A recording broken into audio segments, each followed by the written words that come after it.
Hello Mr. Benin ปุนี Pentecost Day มัธยาไอกุยประเทศกระทองไว้อินPentecost มีอาหิตอกระทานินหัลนาติลาหิประเทศบะเจริญเงินใส่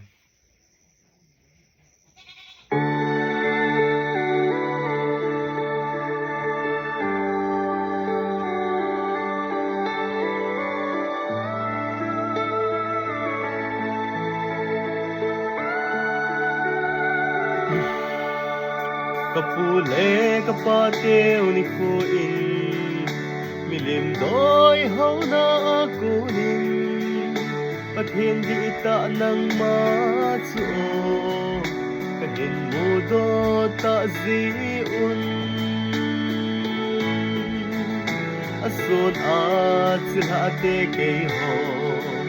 ลำปีซูกะเห็นสดปันนุนahin tunin hagawin kamoy suki kamtawe halna kangay sawe o kapaka naisim hakilun o tanaype hagawa dai ha kahin ko nei kai tho kin vin lang halna hin bung hano kagam sung ubahin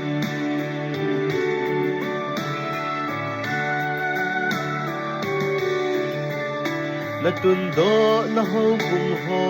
sung ni tin min at si at sao zingun at sing bay kel ngôi banin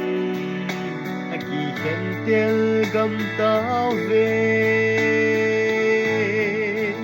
o hin ven na lung thay na dem na thi san na had do sa ho iti le kahal do kitem katawe o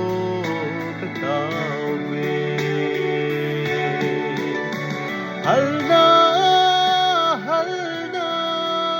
kangay sawe o kapaka naisim hakilun o tanaype hagawa dai ha kahin ko nay kai tho kin vin lang halna hin bung